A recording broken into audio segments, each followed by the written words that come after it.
Here we go with my very short but probably very long tutorial on Comic Life 3.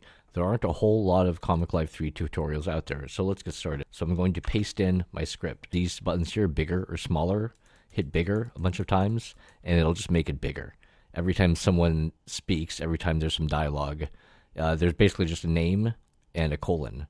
Each of those formatted names will get its own speech balloon. As well, if you have cap, which means caption, colon, everything after that for the next, until the next return, has a caption icon there. If you hit return twice and type page and then return again, it'll separate out each section into a page. My characters in the comic book, their speech and their dialogue is formatted out automatically. So once we have the script ready to go like that, it's pretty simple. We just hit start comic. It'll ask you again what type of format you want. I just hit blank with styles, choose, and the panels are right here. You have all these presets to choose from. You have different types of panels, panel shapes, which are kind of interesting. So you can just drag and drop into your page there. If you want to make more pages, we can just click on that arrow, go to new blank page. We can make as many pages as we want. We can also duplicate pages, new grid layout, delete pages. You can create new panels from scratch by just dragging that in there and creating a panel. If you click away from it, it deselects the panel, and you can click to just resize it. You can actually resize it that way, or double click to get the red handles to actually move the corners around. Right here, you have your folder selector. You can use these tabs here to select images from your camera or select images from, I believe this is your iCloud. But if you just want to select from a folder on your computer, you can use this Explorer tab here to go to your folder and choose whatever folder you want. Alternatively, but I can just drag and drop just like that. So you can drag and drop images right in if you want. You can go here and increase the zoom for this window. So you can click on these icons, the speech bubbles, and just drag it right into the window there, and it'll make a speech bubble for you there. One of the funky things about this program is you have to really make sure you're clicking right on the correct handle, because if you're clicking just a little bit off of the handle, you will then click and select the image and probably move that around, which is what I just did. But anyway, if you have this speech bubble selected, I can actually use that handle there to change that corner, which changes the whole shape of the bubble. This blue circle is a handle that controls the direction of the tail. The tail itself has this gray line here with this circled white bubble. If I bend that out, I can change the curve of the tail, and you can see that there's actually a Bezier handle on the tail itself. So I can really get creative and really make some really weird shapes with that bubble tail. And under arrange, go clip, and it'll clip it to the panel. Just double click on the text itself, and you'll see it highlight in blue, and then you can hit delete. You can type in more words. You can type in whatever you want.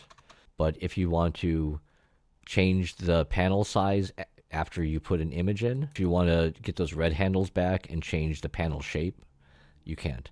So what you have to do is you have to double click the image, move it out of the panel completely. You can actually move the images onto the side here, which is pretty handy.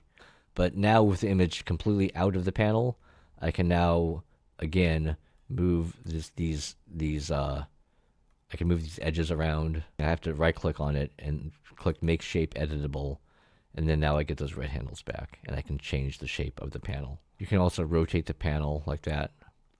So now with that in a different shape, I can just grab this image from the side there and put that in. And also you can drag and drop balloons in here. There's different styles of balloons. There's, exclamation balloons. There's thought balloons. That's a whisper balloon actually. Thought balloon right there.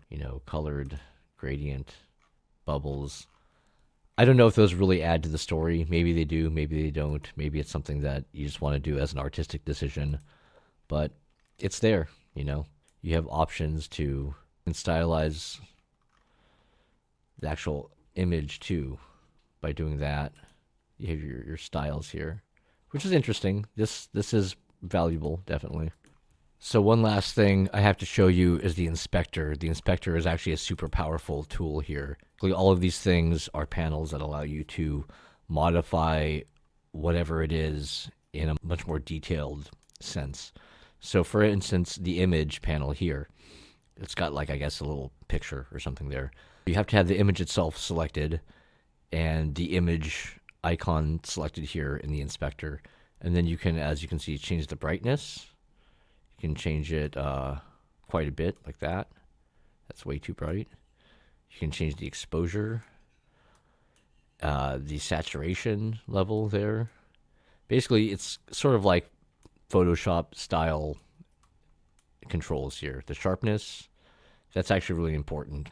But this inspector has a lot of other uses too. You can, for instance, highlight the text bubble there and change the text style. You can change the line spacing. You can change your color lettering here. So if you take this lettering icon and drag it up, you have what's called lettering. So if I wanted to make like a big, something like that and change whatever it is, move it around or reshape, stretch it out, select it like that, go into these preset styles and change the actual font and look of the lettering. So in the inspector though, you can go into that, and with your lettering selected, you can go into the lettering tab and again change like the staggering there, skew. You can change the style of the lettering, spread, and make it 3D even. Let's try to make that a little bit more normal. Offset, change the perspective. Now to export your comic, what you want to do is go into File, Export, and it's really easy. You can export to PDF. It'll come. You can change the DPI to print a print resolution there, or just internet resolution 72 DPI. It'll ask you what page range you want to export out, or you can just pick all.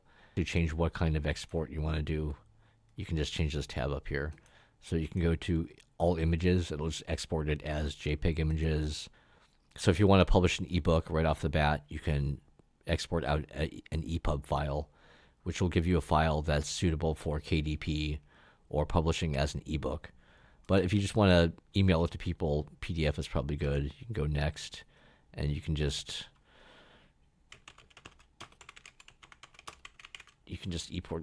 export it out just like that. And then you have your file there. This is just our test, but it works pretty